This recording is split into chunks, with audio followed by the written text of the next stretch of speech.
Hola, buenas tardes. Aquí estamos el último viernes de mes, como cada último viernes de mes, a las 6 de la tarde para un café conciencia, para hablar un ratito de ciencia y tomar conciencia, ya sabéis. Vamos a estar un ratito comentando las últimas cuestiones de ciencia que me han ocupado la mente aparte de las laborales. En fin, lo primero que quería hacer era responder a un comentario que me habíais hecho en YouTube al ver el vídeo. Y es que no me acuerdo quién era, pero bueno, había expresado su frustración porque no había hablado el último día de lo que estaba ocurriendo en Santorini, ¿no? De los terremotos tan espectaculares que estaban ocurriendo en Santorini, tan espectaculares o tan particulares, ¿no? Y entonces, bueno, pues sí, yo me había interesado un poquito en el tema, tampoco en exceso, la verdad, porque, bueno, había otras cosas que me preocupaban más. Pero, bueno, pues sí, me había enterado un poco de qué es lo que estaba ocurriendo, había visto que aquella zona del Mar Egeo, Santorini y las islas de alrededor, bueno, pues es una zona, según parece ser, con una tectónica, pues un poco endiablada, también es una zona que contiene mucha actividad volcánica. Y es una zona, bueno, pues digamos que geológicamente bastante compleja, en la que además históricamente hay descritos un montón de eventos, de terremotos, de explosiones, vamos, de erupciones volcánicas, de tsunamis asociados a estos movimientos de tierra, en fin, que no es una zona de baja sismicidad ni mucho menos, si no era nada extraño. La verdad es que sí que lo que había algunas particularidades de lo que está ocurriendo, de lo que estaba ocurriendo, porque lo último que he visto es que, bueno, pues he visto una noticia de hace como una semana en la que decían que ya estaban remitiendo los temblores en la zona y que ya incluso estaba volviendo gente que había evacuado la isla, estaba volviendo de nuevo a Santorini, ¿no? Y bueno, pues había que arreglar, pues esos deslizamientos de tierras que había habido y estas cosas, pero que parece que la cosa se había calmado. Pero bueno, decían también que había habido en este periodo, desde finales de enero, que empezase a haber temblores, hasta mitad de febrero prácticamente, en la que, bueno, pues decían en la noticia esta que os comentaba que había habido más de 20.000 temblores en la zona, con lo cual, imaginaos, ha debido ser un cierto infierno, ¿no? Sí es cierto que había leído que no eran terremotos al uso, no eran los habituales. Los terremotos generalmente, bueno, los terremotos se producen por un movimiento en una falla, ¿no? Por una fricción en una falla y generalmente empiezan con una gran caída de la falla que da lugar a un terremoto, a un temblor de determinada magnitud y luego, por así decir, una vez que cae la zona de la falla que desciende, bueno, pues luego como que se asienta y eso da lugar a las réplicas que generalmente son de magnitud decreciente, ¿no? Las réplicas tras un terremoto suelen ser de menor magnitud que las de el, el temblor inicial. La cuestión es que aquí no estaba ocurriendo eso, sino que eran muchos terremotos de pequeña magnitud, algunos de mediana magnitud, algunos han llegado a 5,3 en la escala Richter, y que no era un primer temblor grande y luego una réplica, sino que eran muchos terremotos pequeños o que van creciendo y, es más, según iban sucediéndose, iba manteniéndose la intensidad o si acaso iba aumentando. Lo que, bueno, cuadra más con lo que llamaban enjambre sísmico, con lo que llaman enjambre sísmico, que es, como os digo, es una zona muy endiablada en la que confluyen muchas fallas y bueno, pues que se producen más como estos enjambres. Estos enjambres sísmicos tradicionalmente se han asociado al preludio de una erupción, es decir, después de los enjambres sísmicos solía venir una erupción y eso, entre otras cosas, habían temido que ocurriese en Santorini también, pero lo que yo había leído de los estudios de los sismólogos y los vulcanólogos en Grecia es que, bueno, pues habían descartado la causalidad magmática, la causalidad de volcánica, vamos, que se debía solamente a fricciones tectónicas. Entonces no era el típico enjambre que preludía a una erupción volcánica. No sé, nada más hasta el momento, pero sí me ha dado que pensar también algunas cosas, ¿no? Nadie, no he escuchado hasta el momento, ni he leído que nadie estuviese relacionándolo con el calentamiento, o con el cambio climático, o nada por el estilo, pero sí he leído algunas cosas antes que me hacen reflexionar algo, ¿no? O sea, sabemos que ya hemos leído y todos hemos visto la noticia y en algunos casos se ha transmitido por la espectacularidad, ¿no? Y se ha difundido bastante por la espectacularidad del titular, ¿no? Como que hemos desviado ya con el calentamiento, hemos conseguido desviar el eje de rotación de la Tierra. Bueno, pues sí, en esas oscilaciones naturales que tiene el eje de la Tierra parece que hemos aumentado la oscilación que debía haber tenido debido a que por causa del calentamiento ha habido un desplazamiento grande de grandes masas de agua que hace que, bueno, pues que si hemos sido capaces de afectar al eje de la rotación de la Tierra, bueno, pues a lo mejor también de alguna manera puede estar influyendo en estos fenómenos debidos a la tectónica de placas, ¿no? O al vulcanismo. Digo, es posible que algo haya ahí, ¿no? También sé que el descenso de los casquetes en los polos, todo el hielo que está acumulado en una región de tierra, pues evidentemente ejerce un peso sobre la tierra en la que está. Si se deshiela, ese agua sale de ahí, va a los océanos y de hecho se están constatando elevaciones de terreno por pérdida de hielo sobre él, ¿no? Entonces ese movimiento de tierra pues también tendrá alguna relación de alguna manera con la sismicidad, no sería extraño, ¿no? Y también he leído en alguna ocasión que el deshielo de los glaciares está en algunos casos lubricando el agua que sale del deshielo de los glaciares, incluso el agua que se produce en determinados con determinada acumulación de esta torrencial, la pluviometría torrencial, bueno, pues ha facilitado la lubricación de algunas fallas que facilitan los deslizamientos de tierra. O sea, eso lo tenía más o menos claro, pero no he visto, como os digo, nadie que esté relacionando lo que está ocurriendo en Santorini con el calentamiento actual, ¿no? El calentamiento que nos tiene a todos la cabeza del revés.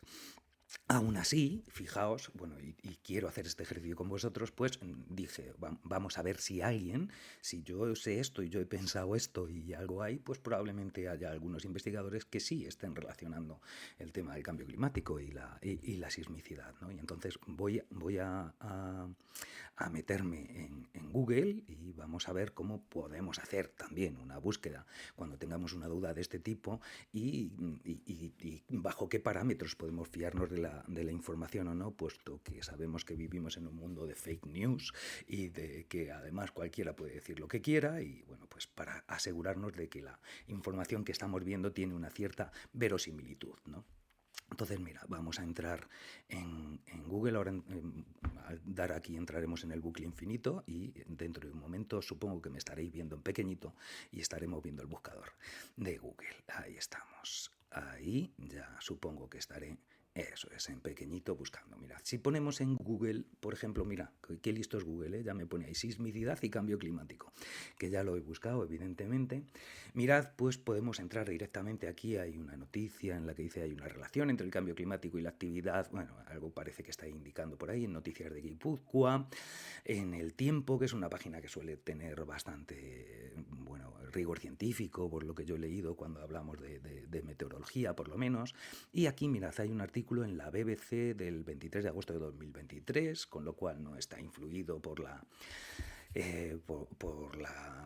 actualidad, ¿no? O la posible pues eso, espectacularidad del momento, sino que parece que hay alguien que se ha dedicado ya a establecer esto, ¿no? Cambio climático, ¿por qué el incremento de la temperatura? Y vamos a entrar a ver qué nos dice, ¿por qué el incremento de la temperatura en la Tierra puede hacer que aumenten los terremotos y las erupciones volcánicas? Fijaos, aquí ya, bueno, por un lado veo que es de la BBC, lo que hace que me dé bueno, pues una cierta, es un medio con prestigio y tiene acceso a los principales investigadores que escriben artículos cuando se lo piden. O sea que es, a priori es un medio que parece bastante fiable. Pero si seguimos mirando, bueno, otra de las cosas que me dan fiabilidad también es que no es nada espectacular ni sensacionalista, ¿no? Es porque el incremento de la temperatura de la Tierra puede hacer que aumenten los terremotos, no está hablando de nada con un tono más amarillento, ¿no? Mirad, y entonces luego dice, Matthew Blackett es quien escribe en The Conversation este artículo. Entonces dices tú, cuando ves algo de esto, aquí generalmente al final del artículo suele decir quién es el que lo escribe o qué es lo que hace Matthew Blackett, pero si queremos, mirad, si buscamos Matthew Blackett, que también, mira qué listo es Google, me lo tiene aquí puesto, pues fijaos que rápidamente vemos que Universidad de Coventry, mira, lo visitas a menudo, dice, qué listo Google, ¿eh? Aquí le veis a Matthew Blackett en el que nos está diciendo, fijaos, biografía. Matthew es profesor asociado de Geografía Física y Riesgos Naturales y su carrera investigadora se ha centrado en el uso de teledetección, principalmente térmica, para el seguimiento de riesgos geológicos, principalmente volcanes y terremotos, pero también islas de calor urbanas, a través de sensores, que sean satélites y tal. Mirad aquí que te dice educación y titulación académica, dice teledetección, doctorado, una investigación sobre la detección y análisis de posibles anomalías térmicas en la superficie terrestre asociadas con volcanes y terremotos terrestres. Es decir, nos da una idea de que este Matthew Blackett, bueno, pues es alguien que tiene un cierto predicamento. No estamos hablando de un iluminado que se le ocurra decir lo que sea o de alguien que nos quiera vender una moto como tal, ¿no? Entonces, fijaos, vamos a leer qué es lo que nos dice Matthew Blackett y así nos enteramos de qué es lo que piensan los científicos como él, que puede haber de relación entre sismicidad, vulcanismo y actividad volcánica, por lo tanto, y calentamiento global o cambio climático. Dice, el clima de la Tierra está cambiando rápidamente, en algunas áreas el aumento de temperaturas está incrementando la frecuencia y probabilidad de incendios forestales y sequías, sabemos en otras hace que los aguaceros y tormentas sean más intensos o acelera el ritmo de derretimiento de los glaciares. Fijaos que de 2023 aquí, de febrero de 2023, que es cuando se escribió esto aquí, se ha acelerado mucho más este proceso, pero ahí ya, evidentemente, los científicos que tenían alguna relación directa o indirecta con el tema del calentamiento, bueno, pues ya estaban asustados y estaban viendo que íbamos por mal camino, ¿no? Dice, julio de 2023 una clara ilustración exacta de esto. Bueno, en febrero, es que he visto aquí que ponía febrero, pero evidentemente esto es de agosto de 2023, perdón. Dice, partes de Europa y Canadá fueron devastadas por incendios forestales, Pekín registró sus precipitaciones más intensas en al menos 140 años, es decir, todo esto que había ocurrido excepcional en ese momento, ¿no? Mirando hacia atrás, entre 2000 y 2019, los glaciares del mundo perdieron alrededor de 267 gigatoneladas de hielo por año. El derretimiento de los glaciares contribuye al aumento del nivel del mar, que actualmente crece aproximadamente 3,3 milímetros por año, actualmente más, y a más peligros costeros como inundaciones y erosión. Dice, pero las investigaciones sugieren que nuestro clima cambiante no solo puede influir en los peligros de la superficie de la Tierra, y aquí es a donde vamos, a la cuestión. Dice, el cambio climático y especialmente el aumento de las tasas de lluvia y el derretimiento de los glaciares también podría exacerbar los peligros debajo de la superficie de la Tierra, como los terremotos y las erupciones volcánicas. La sequía en Europa y Norteamérica recibió mucha cobertura mediática reciente, pero el sexto informe de evaluación del Grupo Intergubernamental de Expertos sobre el Cambio Climático, el IPCC, reveló en 2021 que la precipitación promedio en realidad aumentó en muchas regiones del mundo desde 1950. Es decir, aunque está habiendo, hay sequías, porque además aumenta mucho la evaporación, la precipitación puede que esté aumentando, y hay muchas regiones en las que realmente está aumentando, aunque haya unas sequías severas. Llueve en un momento muy determinado, se aprovecha poco, pero llueve mucho. Y luego además se evapora muy rápido, con lo cual al final el resultado neto es que hay sequía, aunque haya aumentado la pluviosidad en esa zona, ¿no? Dice, una atmósfera más cálida puede retener más vapor de agua, lo que hemos comentado en algunas ocasiones, lo que posteriormente conduce a niveles más altos de precipitación. Curiosamente, los geólogos han identificado durante mucho tiempo una relación entre las tasas de lluvia y la actividad sísmica. Ya tenemos aquí algo interesante. Hay una relación establecida desde hace tiempo entre tasa de lluvia y actividad sísmica. Dice, en el Himalaya, por ejemplo, la frecuencia de los terremotos está influenciada por el ciclo anual de precipitaciones de la temporada de monzones de verano. Las investigaciones revelan que el 48% de los terremotos del Himalaya, es decir, casi la mitad, ocurren durante los meses más secos previos al monzón, marzo, abril y mayo, mientras que solo el 16% ocurre durante la temporada del monzón, es decir, esa cantidad de agua evita de alguna manera pues eso, los movimientos sísmicos. Dice, durante la temporada de monzones de verano, el peso de hasta 4 metros de lluvia comprime la corteza, no lo que caiga, sino que se acumula también en la tierra esa lluvia. Dice, comprime la corteza tanto vertical como horizontalmente, estabilizándola. Cuando este agua, pone esta agua, pero bueno, yo diría este agua, son estas traducciones, porque el artículo estará en inglés y me lo ha traducido automáticamente, ¿no? Cuando esta agua desaparece en invierno, el rebote efectivo desestabiliza la región y aumenta el número de terremotos que se producen.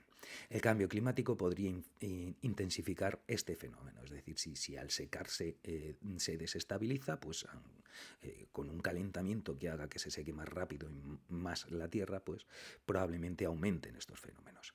Que los modelos climáticos proyectan que la intensidad de lluvias monzónicas en el sur de Asia aumentará en el futuro como resultado del cambio climático. Esto podría mejorar el rebote invernal y causar más eventos sísmicos. El impacto del peso del agua sobre la corteza terrestre va más allá de la simple precipitación, se extiende también a los glaciares. Cuando la última edad de hielo llegó a su fin, hace aproximadamente 10.000 años, el derretimiento de grandes masas de hielo provocó que partes de la corteza terrestre se elevaran, lo que comentábamos antes. Este proceso, llamado rebote isostático, se evidencia en las playas elevadas de Escocia, algunas de las cuales se encuentran hasta 45 metros sobre el nivel actual del mar. Eso es lo que nos están. Hay una imagen con la que lo ilustran. Dice, la evidencia de Escandinavia sugiere que tal levantamiento, junto con la desestabilización de las placas tectónicas de la región, desencadenó numerosos terremotos hace entre 11.000 y 7.000 años. Algunos de estos terremotos incluso superaron la magnitud de 8,0 grados en la escala Richter, es de suponer, lo que indica destrucción severa y pérdida de vidas. La preocupación es que el derretimiento continuo del hielo glaciar hoy podría tener efectos similares en otros lugares. ¿Qué ocurre con la actividad volcánica? Dice, la investigación también ha encontrado una correlación entre los cambios de carga glacial y en la corteza terrestre y la aparición de actividad volcánica. Hace aproximadamente 5.500, entre 5.500 y 4.500 años, el clima de la Tierra se enfrió brevemente y los glaciares comenzaron a expandirse en Islandia. El análisis de los depósitos de ceniza volcánica repartidos por toda Europa sugiere que la actividad volcánica en Islandia se redujo notablemente durante ese periodo. Es decir, cuando aumentan los glaciares, la actividad volcánica se reduce. Dice, hubo un aumento posterior en la actividad volcánica después del final de este periodo frío, aunque con un retraso de varios cientos de años. Este fenómeno puede explicarse por el peso de los glaciares que comprimen tanto la corteza terrestre como el manto subyacente, la mayor parte sólida del interior de la Tierra. Esto mantuvo el material que forma el manto bajo una presión más alta que lo impidió que se derritiera, lo que impidió que se derritiera y formara el magma necesario para las erupciones volcánicas. Es decir, a más presión estabilizas el manto y evitas que se forme el magma. No permites que se derrita. Dice, sin embargo, la desglaciación y la pérdida de peso asociada en la superficie de la Tierra permitieron que ocurriera un proceso llamado derretimiento por descompresión. Es decir, si se está manteniendo en estado sólido y no pasa a líquido, por esa presión, evidentemente, al descomprimirse, permites esa dilatación que se produce al licuarse. Dice, donde una presión más baja facilita el derretimiento en el manto. Tal fusión resultó en la formación del magma líquido que alimentó la actividad volcánica subsiguiente en Islandia.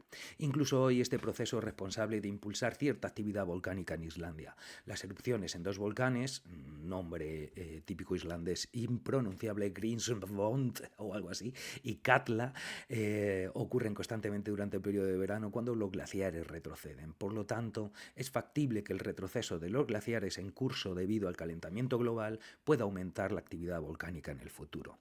De todas formas, el lapso entre los cambios glaciares y la respuesta volcánica es tranquilizador hasta ahora, es decir, desde que ocurre esto hasta que tiene efecto, pasa tiempo, como habían dicho. Los impactos de un clima cambiante son cada vez más evidentes y los fenómenos meteorológicos inusuales se han convertido en la norma y no en la excepción, lo que hemos comentado en otras tantas veces. No obstante, los impactos indirectos del cambio climático en el suelo, debajo de nuestros pies, no son ampliamente conocidos ni discutidos. Esto debe cambiar si queremos minimizar los efectos del clima cambiante que ya se han puesto firmemente en marcha. Y aquí te mencionan, como decía antes, al final del artículo, aquí en BBC suelen poner Matthew Blackett, profesor de Geografía Física y Peligros Naturales en la Universidad de Coventry, Inglaterra, que hemos visto que ocurría en YouTube, ¿no? Esta es la idea.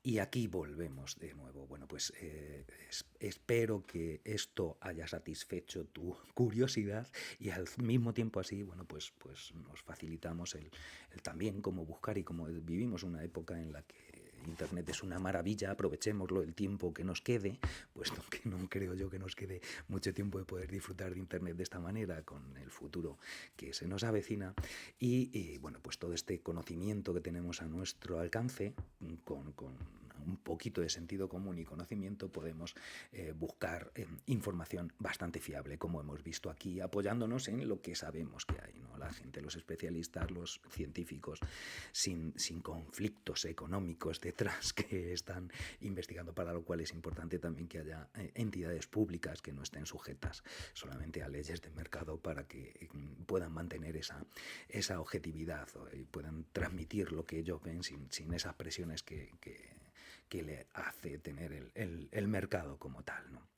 Entonces, bueno, espero que te haya quedado satisfecha la curiosidad que tenías sobre lo que ocurría en Santorini y bueno, pues además de mirar esta noticia, en las últimas semanas también ha habido algunas publicaciones de algunos experimentos científicos interesantes, ¿no? Yo me quedo con uno que apareció hace una semana ahora en Science. Fijaos, un experimento en el que bueno, pues habían encontrado bueno, que en los ratones se daba una conducta de ayuda, incluso como que daban una especie, son capaces de proporcionar una especie de primeros auxilios a otros congéneres suyos que encuentran inconscientes, ¿no? Vamos a verlo, lo tengo aquí también en Google, el artículo.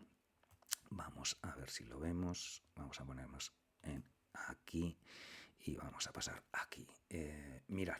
Este es el artículo en cuestión en Science. Como veis, está publicado como veis, el 21 de febrero de 2025. O sea, hace muy poquito, hace 7 días ahora mismo exactamente.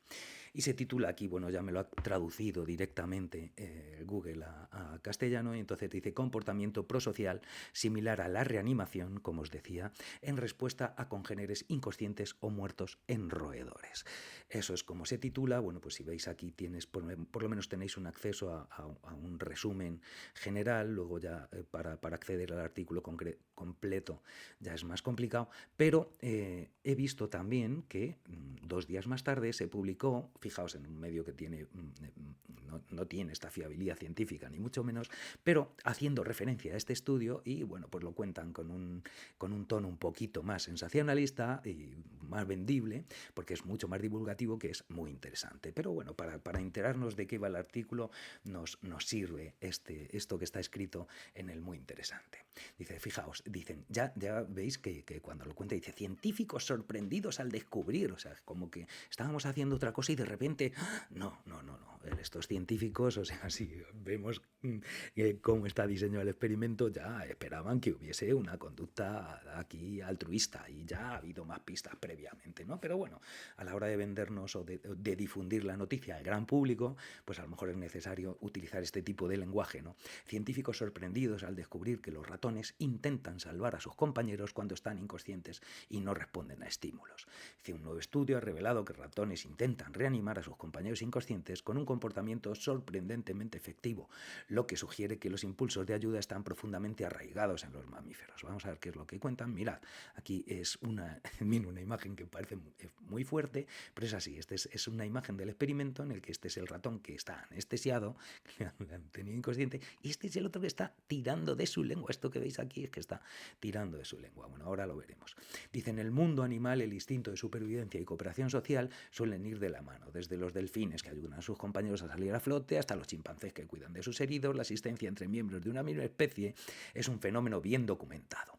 Pero un nuevo estudio ha revelado un comportamiento inesperado en uno de los mamíferos más pequeños y menos reconocidos por su capacidad de empatía, los ratones. Esto es mucho que... Quiero decir que no es exactamente así, ¿no? Sí, es verdad que en delfines, que en primates, que se ha visto, pero también se ha visto conducta altruista en otros animales, en otros mamíferos principalmente, bastante más alejados de nosotros. Entre otras cosas, hace tiempo que comentamos en un Café Conciencia los experimentos de Peggy Mason con ratas, ¿no? de empatía en ratas, acordaos. Ay, mirad, aquí si ponemos esto podéis ver cómo está atendiendo. Mirad, ahí, al encontrarse el ratón a su congénere que está anestesiado y por lo tanto no está respondiendo, fijaos que entre ellos utilizan muchas veces vocalizaciones ultrasónicas que nosotros no captamos, entonces probablemente haya señales a las que el otro no responda y entonces le hace ir a intentar reanimarle. Supone que algo le pasa y primero olisquean, hacen grooming, que se dice acicalamiento, y luego mediante mordiscos en boca y tal, y al final hacen una maniobra cuando no responden, que es la de tirar de la lengua. Mirad ahí, está tirando de la lengua y eso, veréis que ahora hace tiene como un rebotillo y como veis ahí tiene bastante, bueno, pues parece que ese tirón de la lengua es bastante eficaz en despertarlos, ¿no? En reanimarlos. Dice, científicos han observado que estos roedores intentan reanimar a sus compañeros inconscientes con un procedimiento sorprendentemente efectivo, lo que sugiere que los impulsos de ayuda podrían estar profundamente arraigados en nuestra biología. Dice el curioso comportamiento de los ratones paramédicos. Esto es gracioso como utilizan, pero bueno, pues este lenguaje no está mal si luego están haciendo referencia, como veis, a un estudio en cuestión, ¿no? que tiene y que está publicado en una revista del máximo prestigio.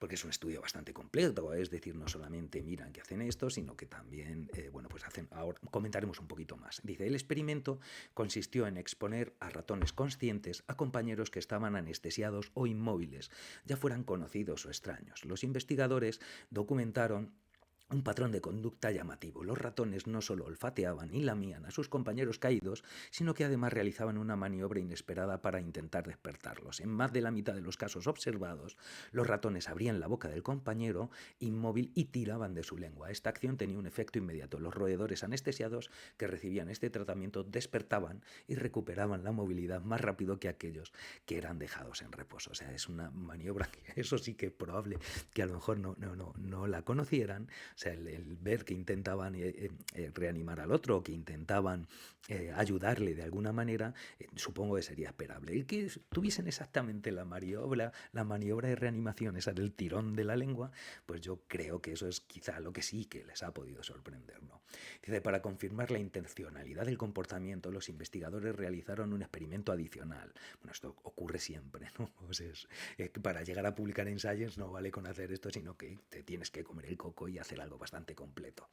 Dice, introdujeron un pequeño objeto en la boca del ratón inmovilizado. En el 80% de los casos, su compañero consciente intentó retirarlo. Sin embargo, cuando los objetos fueron colocados en otras partes del cuerpo, como el recto o las patas, los ratones los ignoraron por completo. Esto sugiere que su interés estaba específicamente en despejar la vía respiratoria, una acción que podría ser comparada en términos rudimentarios con una maniobra de primeros auxilios. O sea, sí, solo le faltaba, como comentando hoy con Raquelucha este artículo, me decía pues eso, que solo le faltaba que se les escuchase la Macarena dando haciendo la reanimación cardiopulmonar, ¿no? Como hay tantos vídeos por ahí con la Macarena o con el Staying Alive o con, ¿no? Todos los que siguen esos ritmos, ¿no? Que te proponen. Pero sí, una cierta, bueno, pues nos recuerda perfectamente y de hecho es bastante eficaz y lo que consiguen es eso, es reanimarlo de alguna manera. Dice, reflejo instintivo o verdadero acto de ayuda. Bueno, esto es esas dicotomías, en fin. Y dice, uno de los aspectos más intrigantes de este estudio es la posibilidad de que los ratones no solo reaccionen ante un estímulo inmediato, sino que tomen en cuenta factores más complejos, como la familiaridad con el compañero caído. Los datos muestran que los ratones fueron más propensos a intentar la reanimación cuando el afectado era un compañero habitual de jaula en comparación con individuos desconocidos. Evidentemente, está ampliamente documentado que, bueno, pues que las conductas altruistas se dan mucho más fácilmente entre gente que considera de tu mismo grupo, y si es de tu mismo grupo familiar más, y además ahí pues eso, hay una explicación genética clara, ¿no?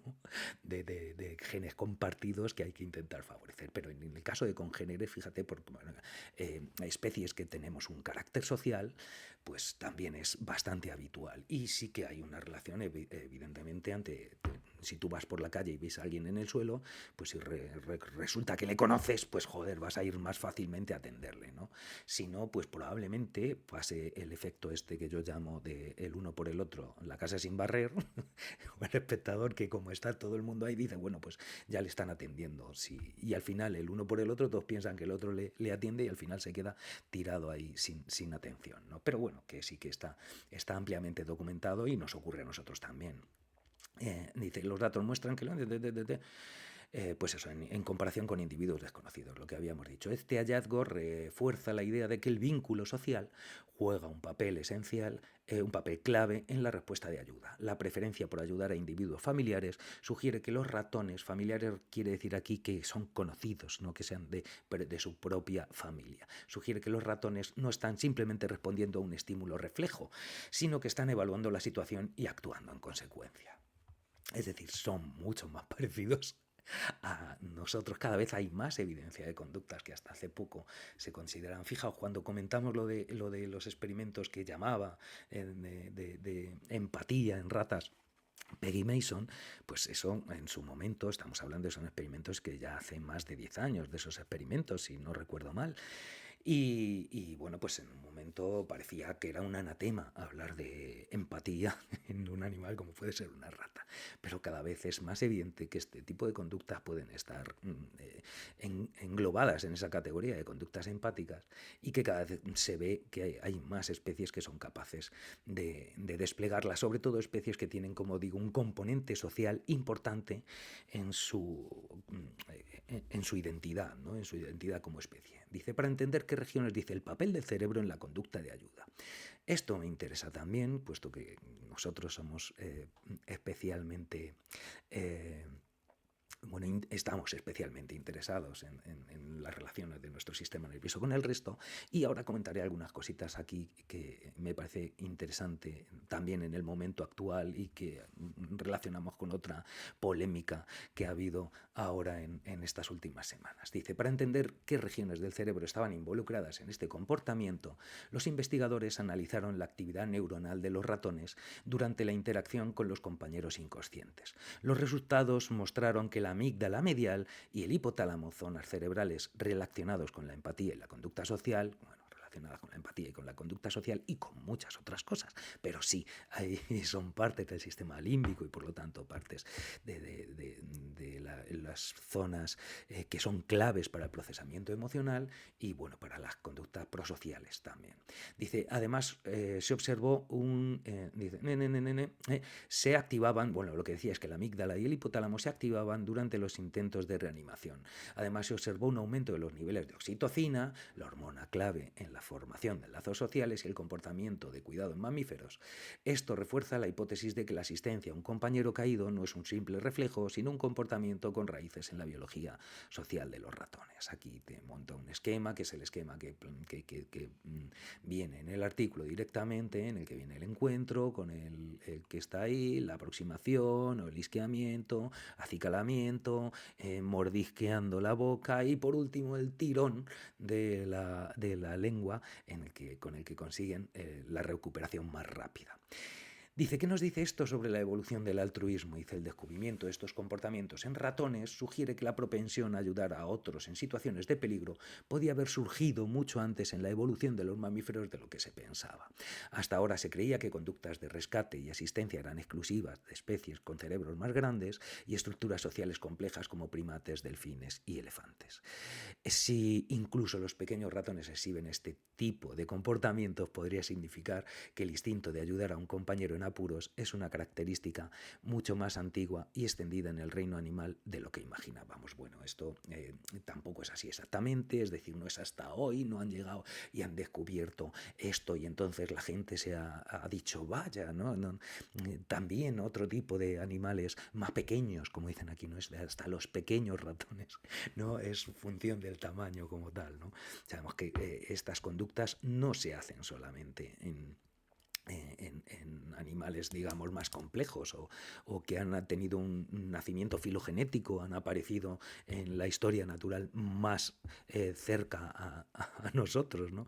Sino que es bastante más habitual de lo que creemos, ¿no? Y que, bueno, pues que hasta el momento pues, no hemos sido capaces de verlo y de descubrirlo. Pero bueno, cada vez va habiendo más evidencia, ¿eh? Va habiendo, y esto, como os digo, no es que de repente hayamos caído del guindo, sino que han ido a buscar esto porque se sabe que hay un componente social en los ratones y en las ratas también, y que por lo tanto es esperable que veamos conductas de ayuda unos a otros. Dice, ¿podrían los ratones ayudar a entender la empatía en humanos? Pues como te está diciendo el estudio, plantea una pregunta fascinante: si el cerebro de los ratones reacciona de manera similar al nuestro en una emergencia social, ¿podría esto ayudarnos a entender mejor la base biológica de la empatía y el comportamiento de ayuda en humanos? Los investigadores creen que estos hallazgos podrían tener implicaciones en el estudio de trastornos como el autismo o la lexitimia, condiciones en las que la capacidad de interpretar y responder a las emociones de los demás está alterada. Comprender cómo el cerebro de los ratones procesa la angustia de un compañero podría arrojar luz sobre los mecanismos que subyacen a estas condiciones en los humanos. Bueno, esto también es mucho decir, ¿no? Hay que ver que hay que tener un poquito más de humildad en este sentido, en el de, bueno, tú has visto esto en un modelo de ratón determinado y has visto esto, bueno, que quieres... y ves que bases pero biológicas puede haber detrás, ¿no? Como estas conductas se están reflejando en su sistema nervioso y, bueno, sabiendo que básicamente tenemos el mismo sistema nervioso, pero realmente nuestro sistema nervioso y nuestra biología en general es bastante más compleja que la de un ratón. Entonces, hacer el salto del ratón aquí es complejo, no es tan simple, ¿no? Está bien, evidentemente, es empezar, son para eso se utilizan los modelos animales, puedes empezar a estudiarlos, puedes ver qué regiones están más implicadas, qué sistemas de neurotransmisión están actuando, cómo las variaciones en esos sistemas están influyendo en esa conducta, pero la realidad no es tan simple. No, desgraciadamente la realidad es bastante más compleja. Por eso muchas veces aparecen, cuando lees noticias de estas en ámbitos pues eso, menos científicos y te dicen, se ha descubierto un remedio contra el Alzheimer. No, has descubierto en un modelo animal que tú tienes que simula el Alzheimer humano en ratones, por ejemplo, pero que no es igual, que bueno, pues que determinada actuación pues reduce la neurodegeneración. De ahí a que hayas descubierto una cura para el Alzheimer, pues hay mucho, desgraciadamente. Muchas veces esto es así y que hay cosas que funcionan en ratones, luego no funcionan en otros ratones, no funcionan en otros tipos de animales. Es decir, después de conseguir un efecto en estos ratones, si queremos, por ejemplo, sacar un medicamento, pues después habría que experimentarlo en animales más cercanos a nosotros, luego hacer estudios clínicos, es decir, es todo un proceso hasta que llegas al final a algo, ¿no? Desgraciadamente las soluciones no son tan rápidas y tan maravillosas, ¿no? Y sobre todo que hay un salto muy grande de lo que ocurre en unos ratones a lo que ocurre en unos humanos, y los ratones siempre son modelos de cara a estudiar algo que tenemos en humanos por la conexión que tenemos entre todos los seres vivos, ¿no? Y la conexión también filogenética, pero aún así no se pueden extraer conclusiones tan grandes, ¿no? Dice, un pequeño mamífero con un gran mensaje. Este descubrimiento desafía nuestra percepción de los ratones como criaturas simples y carentes de emociones complejas. Bueno, pues esto sí, es decir, esto cada vez hay más. No creo que nadie que investigue con ratones y con ratas piense que son criaturas simples y carentes de emociones complejas. De hecho, bueno, pues en cuanto tengas un poquito de capacidad de observación, pues verás que son animales mucho más complejos de lo que en apariencia puede parecer. Dice, su capacidad para responder a la angustia de un compañero y actuar en consecuencia sugiere que los instintos de ayuda y cooperación están más arraigados en la naturaleza de lo que pensábamos. Es decir, conductas que hasta ahora suponíamos que eran exclusivas del ser humano, bueno, pues cada vez se va viendo que no somos tan fundamentales, ¿no? tan distintos realmente a lo que al resto de los seres vivos y sobre todo al resto de los mamíferos con los que tenemos bastante más conexión filogenética que con los otros, ¿no? Bueno, me parecía interesante este experimento que, como veis, hablan también de oxitocina, de algo en lo que estamos acostumbrados a hablar ahora mismo, que está muy de moda, hablar de hormonas, de neurotransmisores, de dopamina, de oxitocina, y en fin, quiero traer a colación la polémica que ha habido en las últimas semanas con la participación y la divulgación de Marián Rojas Estapé, ¿no? Que fue a divertirse al hormiguero y bueno, pues ha levantado algunas ampollas por ahí y sobre todo en el mundo de los psicólogos, ¿no? Y en fin, bueno, Marián Rojas Estapé es una gran comunicadora y ha publicado varios libros de autoayuda. El caso es que después de lo que comentaba en el hormiguero, bueno, pues también quería comentaros algunas críticas que se le han hecho y como veis aquí vamos a poner también un artículo que vi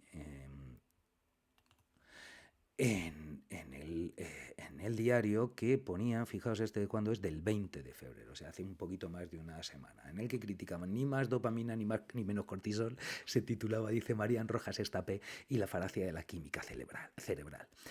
Es pensamiento neoliberal disfrazado de neurociencia, comentan aquí, ¿no? Dice, la psiquiatra que arrastra en su libro de autoayuda en España visitó el hormiguero además de popularizar conceptos como la persona vitamina, en el programa soltó expresiones como intoxicarse de dopamina y dijo que las dos únicas cosas que dan sentido a la vida son el amor y el trabajo. Bueno, aquí subyace también su ideología, etcétera, etcétera, ¿no? En fin, si leéis el artículo, que no voy a hacerle una revisión general, si leéis el artículo en la que se comentan varias críticas desde el campo fundamentalmente de la psicología, bueno, pues podemos, yo estoy en la mayoría de acuerdo, ¿no? Estoy en la mayoría de las críticas de acuerdo. Fundamentalmente se le hacen dos grandes tipos de crítica. Una primera que habla de un excesivo biologicismo y creo que es real, o sea, que esa crítica existe y que además cuando hablas de neurotransmisores, hablas de hormonas, hablas de moléculas de ADN, de ARN, de determinadas proteínas, de determinadas enzimas, revistes tu discurso de un maquillaje científico del que en realidad estás extrayendo conclusiones que la ciencia no extrae, ¿no? Y que sí, es verdad, la biología está actuando, pero la conducta no es directa de la biología. Se necesita un soporte biológico en el que darse, pero la conducta surge de la interacción del individuo como tal con su entorno, y la interacción social en el caso del humano es muy importante. A mí me gusta siempre decir que no hay nada más biológico en el ser humano que su carácter social, puesto que si algo nos define como especie es esa hipersociabilidad. Entonces, ignorar los fenómenos sociales, pues en estas conductas, en algunos casos que llevan a lo que llamamos problemas de salud mental, que también es un término que ni siquiera me gusta y a muchos de nosotros ni siquiera nos convence, ¿no? Lo de salud mental indica como una diferencia entre salud mental y salud física y bueno, esa dualidad cartesiana yo creo que ya debería estar superada, ¿no? Todo ocurre en una realidad física, pero la realidad, igual que la conducta, igual que la velocidad es una relación que surge del espacio y del tiempo, ¿no? Pues la conducta igual surge de la interacción del individuo con su entorno. Eso es así. Y que, bueno, pues decir, fíjate que la dopamina es la que causa esa conducta, o la oxitocina es la que causa esa conducta, o el cortisol es el que ha causado esa conducta. Es como decir en este experimento que hemos visto de los ratones, bueno, voy a ponerme un momento y ahora volvemos ahí porque realmente estamos... Quiero decir que tampoco, si no estoy viendo eso, es absurdo. Que como os decía, que el decir que la conducta del ratón, imaginaos, cuando miden y ven que cuando realizan la reanimación liberan más oxitocina, pero nadie dice, ningún experimentador de los que publican el artículo, se le ocurre decir que la oxitocina es la que provoca la conducta de ayuda. O sea, no es así. O sea, evidentemente nuestras conductas tienen un reflejo, una base física, que es nuestro sistema nervioso, y nuestro sistema nervioso central, entre otras, particularmente, ¿no? Pero no es así. O sea, decir que la oxitocina es la que provoca la conducta de ayuda sería como decir que si yo te pego un puñetazo es la liberación de acetilcolina que se ha producido en mi unión neuromuscular la que lo ha provocado. Pues sí, si yo mido la oxitocina que ocurre en mi tríceps cuando yo te doy por contraerse el tríceps, pues evidentemente la motoneurona en la placa motora, en la unión neuromuscular, libera acetilcolina, y al unirse la acetilcolina a los receptores en la fibra muscular provoca la contracción y por lo tanto sale el puñetazo. Pero decir que ese puñetazo te lo he dado yo por un aumento brusco de acetilcolina en mi tríceps, pues es mucho decir, ¿no? Como veis, no tiene mucho sentido. Pero quería, como os decía, ahora sí vamos a entrar en ese artículo, porque quería que viésemos algo más de este artículo. Es decir, había como dos grandes críticas. Una primera que hablaba de dos grandes grupos de críticas, de ese excesivo biologicismo y darle como si la biología fuese la causante de la conducta, y otra en el que otro gran grupo en el que hablaban también de que subyace una excepción en este tipo de argumentario y con la mayoría de las publicaciones de autoayuda, como que hay un excesivo también individualismo en el que de alguna manera, bueno, pues estamos olvidándonos del entorno, del carácter social, de la importancia del resto en la determinación de nuestra conducta, ¿no? Y bueno, en una de las críticas que le hacían aquí, quería comentaros, porque dice que para Claudia Pradas, una psicóloga sanitaria, tal, y dice, según explica Pradas, dice aquí, hay distintas maneras de ejercer la ciencia y la biomedicina, y entre comillas, cuando se habla de dopamina, cortisol, se refiere a estudios que se realizan en laboratorio, que tienen validez pero poca fiabilidad. Miden exactamente lo que tienen que medir, pero no se pueden aplicar fuera del laboratorio. Esto, quiero decir, yo entiendo lo que quiere decir aquí Claudia Pradas, estoy de acuerdo en el fondo de lo que quiere transmitir, pero creo que es un error decir esto, decir que tienen validez pero poca fiabilidad no es correcto. Es decir, la fiabilidad tiene muchísima fiabilidad. Los estudios de laboratorio, si son algo, es fiables. La fiabilidad hace referencia a la capacidad de reproducibilidad de ese experimento. Es decir, un experimento es fiable cuando se puede reproducir en otra. Si vuelves a hacer lo mismo en las mismas condiciones, vuelve a ocurrir lo mismo. Eso es lo que marca la fiabilidad. Y la fiabilidad, digamos, que tiene relación con la validez interna. O sea, la validez de un experimento tiene dos tipos de validez. Uno es la validez interna y otra es la validez externa. Entonces, si en vez de haber puesto esto hubiese puesto que tienen validez interna pero poca validez externa, estaría completamente de acuerdo, sería correcto. Esto es un error, decir fiabilidad a lo que quieres decir validez externa.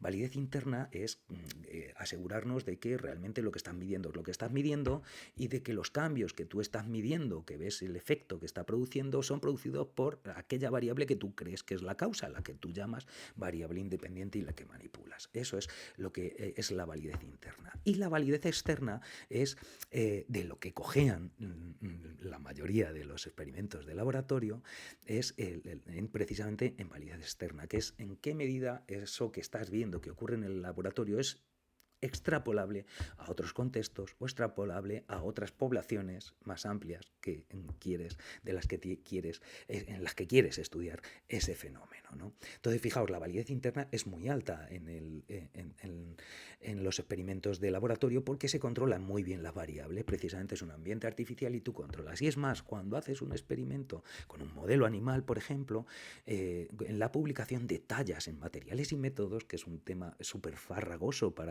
de leer, un apartado muy farragoso de leer en la mayoría de los papers, salvo que estés en el campo y te interese, ¿no? Y ver a ver cómo leches, se me ha escapado, cómo lo han hecho, ¿no? Se detalla todo, se detalla, pues mira, si tienes un modelo animal, se detalla qué tipo de animal es, de qué cepa, qué laboratorio te lo ha proporcionado, porque puede ser que esa misma cepa de otro laboratorio tenga un comportamiento que no sea exactamente igual, pero todo, incluso los reactivos que utilizas, tienes que decir de qué marcas son, no sé, a veces incluso el lote, o sea, depende de lo que estés, detallas en la medida de las posibilidades todo para que si quieres replicarlo, puedas replicarlo lo más igual a cómo se ha producido para ver si realmente son fiables o no son fiables tus resultados. El problema es la validez externa, ¿no? Para entenderlo, nosotros, por ejemplo, donde yo estuve haciendo el doctorado, pues teníamos un modelo de autoadministración de drogas. Voy a colocarme ya en el otro, que aquí estoy en pequeñito. Teníamos un modelo de autoadministración de drogas, ¿no? De autoadministración intravenosa de drogas, en las que tenías a ratas que las operabas, las ponías un catéter que le salía por la espalda y desde el momento en que la rata la operabas tenía que individualizarse para que otra rata no le comiese el catéter, etcétera, etcétera. Luego cogías a esta rata, la metías en una caja de Skinner, una caja de estas que tiene una palanquita que si la aprietas ocurren cosas, y cada vez que la rata apretaba a la palanca, pues le pegaba una dosis de la sustancia que tuvieses puesta tú encima de la caja, que tenía una bomba que apretaba una jeringa y te daba una dosis de lo que tú pusieras. Entonces, claro, comparabas ratas, por ejemplo, que se autoadministraban cada presión de palanca, recibían una dosis de cocaína con otras que recibían una dosis de salino, veías lo que ocurría y podías establecer que las diferencias en conducta que tenías, cuando todas seguían el mismo procedimiento, eran debidas a esa sustancia y no... Bueno, en fin, que sí había una validez interna. Ahora, ¿cuál es la validez externa de esto? Pues fijaos, ni siquiera todas las cepas de rata responden de la misma manera al mismo paradigma y además lo que nosotros teníamos no es ni representativo de cómo viven las ratas en su entorno, ¿no? O sea, es un entorno completamente artificial en el que además la rata es un animal social y la has individualizado a partir de ese momento, porque si no, no puedes hacer ese experimento. Y a partir de ese momento la rata sufre el aislamiento que sufre cualquier persona, quiero decir, cualquier animal que tenga un carácter social y por lo tanto le alejas de tener el contacto con sus congéneres. Yo lo que planteaba con esto es que lo que nosotros teníamos realmente era un modelo carcelario, o sea, sí que simulaba bien lo que ocurre en una cárcel. Evidentemente, las conductas adictivas dentro del entorno carcelario tienen una prevalencia muchísimo mayor que en la población normal, la población extracarcelaria, ¿no? Entonces, pues, como veis, pues en muchos casos sí que lo que ocurre en un laboratorio es difícilmente extrapolable. Y como os digo, aquí estábamos simplemente viendo la realidad de las ratas. Y encima lo que queremos es utilizar ese modelo animal para intentar entender la conducta de los seres humanos, pues la validez externa sufre realmente bastante en este proceso, porque claro, estamos lo suficientemente alejados y somos lo suficientemente complejos comparado con los organismos sobre los que estudiamos, que hacer esos saltos es algo demasiado aventurado, ¿no? Y sacar conclusiones de ahí es muy aventurado. En fin, que con esto también, fijaos, a veces a mí me surge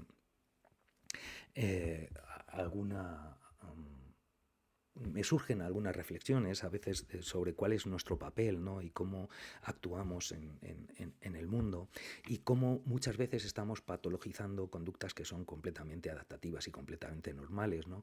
Y cómo realmente muchos de los problemas que estamos considerando ahora y que hablan de salud mental realmente son problemas sociales y son problemas de un sistema socioeconómico y cultural que nos está llevando no nos está resultando satisfactorio, no solamente no nos está satisfaciendo, sino que nos está siendo en muchos casos perjudicial, ¿no? Y cómo, fíjate, a veces las actuaciones con toda la buena intención, desde el ámbito médico, desde el ámbito psiquiátrico, desde el ámbito psicológico incluso, no pueden estar siendo muletas que están haciendo que mantengamos un sistema que de otra manera probablemente ya hubiese tropezado y hubiese caído y hubiese habido que cambiarlo, ¿no? O sea, para entendernos, mi reflexión es, si tú, por ejemplo, tienes una realidad laboral que estás en un trabajo que ni siquiera te sientes bien en ese trabajo, ni siquiera te sientes valorado, tu jefe te está puteando, pues es lógico que tengas un proceso ansioso y tengas una respuesta ansiosa. Pero es que más, es que esa respuesta ansiosa es adaptativa. Es lógico que estés ansioso cuando estás viviendo esa situación.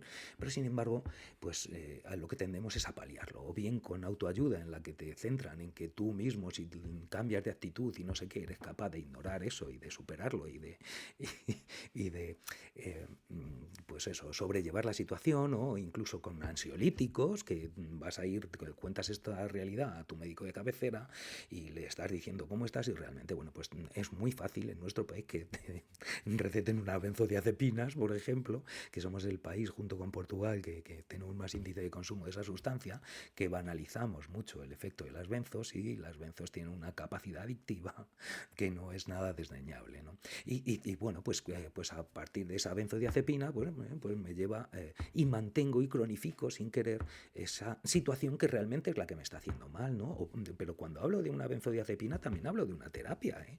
A lo mejor voy a terapia y llega el terapeuta y gracias a esas visitas que tengo semanal o quincenalmente a mi terapeuta, pues en ese momento obtengo lo suficiente como para volver a tener fuerza y volver a aguantar una situación en vez de enfrentarme a ella, ¿no? Volver a aguantar una situación que realmente es la que me está haciendo mal, ¿no?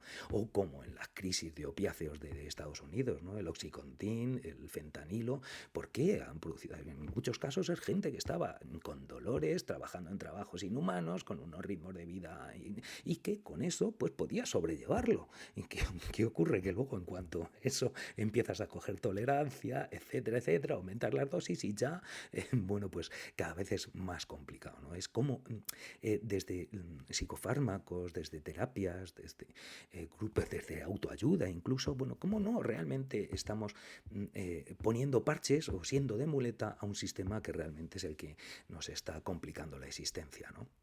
Esa reflexión quería hacer con vosotros, pues porque es algo que realmente me preocupa, ¿no? En qué medida no sería a lo mejor, bueno, pues vamos, que si tu jefe te está haciendo la vida imposible, es lógico que estés ansioso, no deberías tener terapia.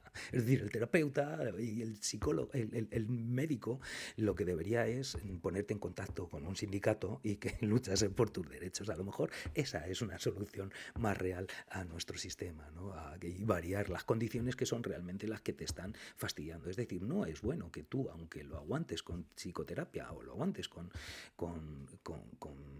psicofármacos real, o con drogas de recreativas, o con alcohol, o con cannabinoides, o con lo que sea que te haga llevar mejor una vida que realmente no te está satisfaciendo. No solo no te está satisfaciendo, sino que encima te está siendo perjudicial, ¿no? Entonces, simplemente esa reflexión que quería compartir con vosotros. Y por último, que ya me estoy enrollando mucho, quería comentaros, no quería irme sin comentaros dos vídeos que han salido en YouTube, que son, vamos a ponernos en esto, dos vídeos que han salido en YouTube que son especialmente interesantes. Mirad, os quería comentar este que ha salido, como veis, hace 2 días. Es una entrevista a los Antonios. Estos son Antonio Turiel y Antonio Arechavala, los que llamamos los Antonios. Si os fijáis, pone energía, crisis de materiales y consecuencias para la transición verde, Turiel y Arechavala. Bueno, pues si queréis enteraros de cómo está el tema, de cómo el análisis de la situación actual en cuanto a las crisis energéticas, las crisis de materiales, la supuesta transición verde, la proximidad del final de los fondos Next Generation, lo que parece que nos espera, os recomiendo a todos que lo veáis, es una hora y pico, son muy agradables ambos dos, Turiel está fónico, pero se le entiende perfectamente y merece la pena que la veáis. Y luego una que salió ayer, que me parece una auténtica joya. Mirad, este es Manuel Guzmán, que es probablemente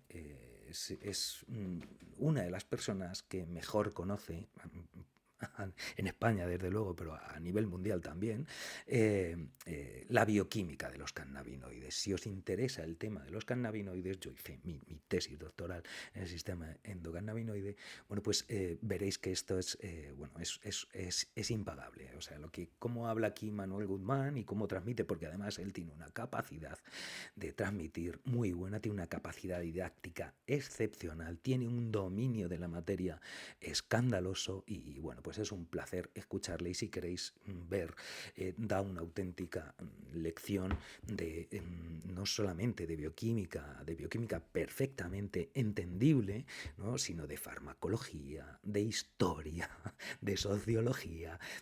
Coincido con él plenamente en su diagnóstico del desastre que ha supuesto socialmente la política de guerra contra las drogas, de cómo las drogas legales o ilegales no dependen de las características sanitarias o de las consecuencias sanitarias que su uso provoca, sino que hay otras razones que están detrás, que están influyendo. Me parece muy interesante a todo el que quiera. Creo que es la mejor, si alguien quiere conocer realmente cómo funcionan los cannabinoides, los distintos tipos de cannabinoides, las distintas formas de administración, los distintos usos, qué capacidad como fármaco tienen, es decir, las posibilidades terapéuticas de los cannabinoides, los distintos principios activos que están los cannabinoides semisintéticos actuales que llaman, como es el delta 8 tetrahidrocannabinol. Fijaos, el THC habitualmente se dice THC, pero es delta 9 THC, o sea, delta 9 tetrahidrocannabinol. Bueno, pues hay unos que se elaboran, es semisintético porque la planta tiene muy poquita cantidad, pero se elaboran a partir de extractos de la planta, el delta 8 tetrahidrocannabinol y el hexahidrocannabinol, ¿no? Si es tetrahidrocannabinol, este es hexahidrocannabinol, o sea, con dos hidrógenos más. O sea, con poquitas variaciones sobre la molécula inicial, bueno, pues consiguen otras moléculas que también están teniendo bueno, pues una difusión y un uso, ¿no? Entre otras, bueno, y que critica, por ejemplo, que se ha puesto de moda, me parece que era el hexahidrocannabinol, en gominolas, por ejemplo, y él decía que según él eso debería estar completamente prohibido, que queda muy cookie, pero que no es serio tener una gominola con esos principios que realmente pues pueden provocar efectos como poco de alteración de nuestros sistemas ¿no? de neurotransmisión al fin y al cabo, y bueno, pues que una gominola es también algo que es atractivo para un niño, lo puede comer un niño sin querer, que tú llegas a una casa, ves una gominola y lo mismo te la metes en la boca sin tener ni idea de que lo que te estás metiendo es una sustancia psicoactiva. Entonces, bueno, pues me gusta mucho, yo creo que no hay nadie que pueda explicarlo mejor ahora mismo y con tanto conocimiento y tanto fundamento científico como esta entrevista que le hace Alex Fidalgo. Fijaos, Alex Fidalgo es un youtuber que hace entrevistas, yo le he visto por aquí, que tiene un programa que hace entrevistas y suele hacer muy bien las entrevistas. Y en este caso, fijaos, es una entrevista larguísima, dura 2 horas 37 minutos, no tiene desperdicio, podéis irla viendo a trocitos y si os interesa de verdad el tema cannabinoide, bueno, pues otro día podemos hablar de ello, pero esto de verdad yo creo que no hay ningún otro sitio donde vais a escuchar nada. Esto es una maravilla que salió ayer, como os digo, y que anoche me tuvo hasta las 2 de la mañana viéndola porque me enganchó completamente. Y bueno, pues estas son las recomendaciones que os hago y espero, vamos a ponernos en normal.